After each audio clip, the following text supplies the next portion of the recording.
السلام علیکم مای ډیر سټوډنټ. نن په دې ویډیو کې به تاسو ته ښیم چې تاسو به AutoCAD کې انیشل سټپ څه کوئ. کله چې تاسو AutoCAD سافټویر کولو کې نو تاسو به څه انیشل سټپ کوئ چې د هغې نه پس تاسو په AutoCAD سافټویر کې خپل کار شروع کوئ. نو اولنی خو د ټول نه فرست سټپ چې دی هغه یونټ سیټینګ دی، او د یونټ سیټینګ لپاره موږ سره شارټ کټ دی UN انټر.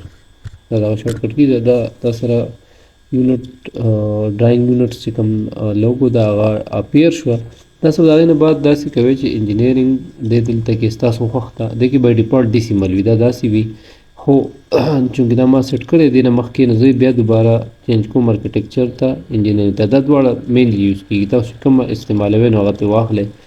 دا نه بعد پریسیجن تاسو سک دی، زه خو داګ دم، ستاسو چې څه خوښي که داګ دی که دا یعنی دا فوټ انچز ښیي او دا فوټو، او بیا مثال په طور انچز کې تاسو ډیسیمل لازم نو هغه ښیي. تاسو سلیکټ کوئ نو هغه ته سلیکټ کړئ. صحیح شو. انچز او که څه کې کار کوئ، کوم څه کنټریز موږ سره فوټ پاوند واله دي، څه ملي میټر سیکنډ واله دي، چې کوم تاسو استعمالوئ نو هغه ته تاسو واخلئ. زه خو انچز اخلم چونکې موږ پاکستان کې دا فالو کېږي. دا نه پس بیا ډایمنشن مینیو سیټینګ کول دي، دا دوه سیټینګ لازمي دي. هغې کې موږ سره کرنټ یو ډایمنشن سیټ دی بای ډیفالټ، زه هغې ته رالم. نو هغې کې پرایمري یونټس دلته هم پکار دي چې تا سره ډیسیمل وي په نارمل حالت کې، نه ته به دا څه ته غواړئ انجینیرینګ ته شفټ کې. دا پریسیجن چې څه هلته دی نو دا به دلته کې چې بیا تا سره ډایمنشن کې ایشو نه وي. صحیح شو. دا او دا ټیکس هایټ ما 2 انچ دی، 1 انچ دا ډېر کمی 0.1080 نو تاسو به دا خامخا سیټ کوئ. صحیح شو. دا دوه درې سیټینګ انیشل کې کول دي.